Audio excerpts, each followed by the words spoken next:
Hello dear students, again welcome in Chem 5. So today we are discussing JEE Advanced 2018 paper 1 question. Okay, so this is from the inorganic chemistry chapter coordination compound. क्या बोल रहा है? Carbonyl compound के बारे में जो correct statement है वो बताइए. पहला ऑप्शन है total number of valence shell electron at central metal atom in these two carbonyl complex is 16. Okay, let's check. तो इनके लिए ऐसा करते हैं, अपन ई एन निकाल लेते हैं. ई एन निकालने से पहले अपन का निकालना पड़ता है ऑक्सीडेशन स्टेट एक्स प्लस सी ओ जीरो इस पर चार्ज होता है इक्वल्स टू जीरो, तो एक्स इक्वल्स टू जीरो. तो एफ ई ज़ीरो हो गया, मतलब एफ ई के जो पहले इलेक्ट्रॉन था 26 वही रहेंगे. तो 26 एक लिगेंड 2 डोनेट करेगा तो 2 × 5, तो it is what now 36 electron. 36 electron का कॉन्फ़िगरेशन लिखने बैठे हैं तो organ 3d6 3d10 4s2 4p6. ठीक बात है कि नहीं है? तो यहाँ पर हमारे पास वैलेंस शेल इलेक्ट्रॉन्स जो हो गए, वैलेंस शेल इलेक्ट्रॉन वो कितने हो गए 18. ठीक बात है. वैलेंस शेल में हमारे पास होते हैं in outermost shell it is 8. Okay, but valence electron are 18. Clear? So not 16. This option is incorrect. These are predominantly low spin in nature. Yes, CO is strongest field ligand. जो कि हमने जो ligand हमने पढ़े हैं सीखे हैं अभी तक उनमें CO is strongest field ligand.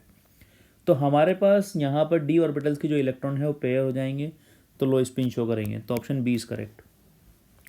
Metal carbonyl में क्या होता है, हमें पता है कि यहाँ पर बॉन्डिंग ऑर्बिटल्स में कुछ इस तरह की ओवरलैपिंग होती है.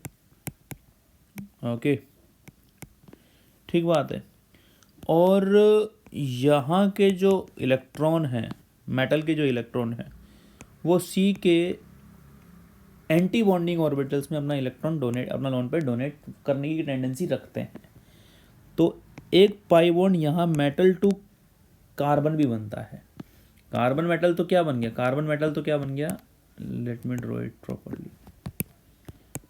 कार्बन मेटल तो क्या बन गया, सिग्मा बॉन्ड, और मेटल टू कार्बन क्या बन गया, पाई बॉन्ड.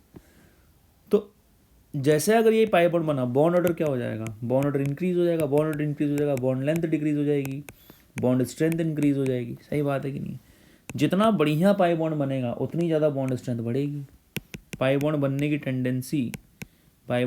टेंडेंसी अगर बढ़ती है तो बॉन्ड ऑर्डर बढ़ता है, बॉन्ड स्ट्रेंथ बढ़ती है. तो जितना ज़्यादा डोनेशन होगा उतना बढ़िया पाई बॉन्ड बनेगा, बॉन्ड स्ट्रेंथ उतनी ज़्यादा होगी. जितना कम पाई बॉन्ड बनेगा उतनी बॉन्ड स्ट्रेंथ क्या होती जाएगी, कम होती जाएगी. ठीक बात है. अगर आप इस पर, और ज़्यादा पाई बॉन्ड कब बनेगा, जब मेटल के पास इलेक्ट्रॉन ज़्यादा होंगे. ठीक बात है कि नहीं है? तो जितने ज़्यादा इलेक्ट्रॉन उतना बढ़िया पाई बॉन्ड और उतनी ही ज़्यादा बॉन्ड स्ट्रेंथ. अब मान लो तुम इसके ऊपर क्या कर देते हो, नंबर ऑफ इलेक्ट्रॉन्स कम कर देते हो. नंबर ऑफ इलेक्ट्रॉन्स कम करना मतलब पॉजिटिव चार्ज बढ़ाना.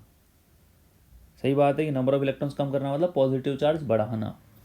तो अगर नंबर ऑफ इलेक्ट्रॉन्स कम कर देते हो, if you increase positive charge, number of valence electron decreases, pi bond tendency decreases, bond strength decreases. if you positive charge बढ़ने का मतलब क्या होता है, ऑक्सीडेशन स्टेट में इंक्रीज होना. तो मतलब अगर आप ऑक्सीडेशन स्टेट में डिक्रीज करते हो तो नंबर ऑफ वैलेंस इलेक्ट्रॉन क्या हो जाएंगे, बढ़ जाएंगे. पाई बॉन्ड क्या हो जाएगा, टेंडेंसी बढ़ जाएगी, और बॉन्ड स्ट्रेंथ भी क्या हो जाएगी, बढ़ जाएगी. सही बात है कि नहीं है? ओके, तो मतलब अगर आप oxidation state of metal is lowered, ये वाला केस, तो number of valence electron increase, pi bond increase, bond strength increase. तो ये वाला जो हो जाएगा हमारा बॉन्ड बढ़ जाएगा.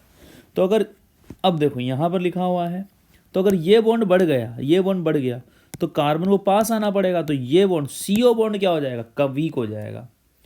तो ये कब वीक होगा, ऑक्सीडेशन स्टेट डिक्रीज होने पर, ना कि ऑक्सीडेशन स्टेट इंक्रीज होने पर. ये ऑप्शन में हमारा क्या हो जाएगा, गलत हो जाएगा. तो टोटल जो करेक्ट ऑप्शन होंगे यहाँ पर B एंड C होंगे. एक सही क्वेश्चन था लेकिन ईजी भी था. ओके, एडवांस लाइक क्वेश्चन था, नो डाउट, ईजी क्वेश्चन भी था. Okay, so this was the complete solution of this question. Hope you like it, and if you do, then please subscribe the channel. Keep watching Chem 5. Thank you.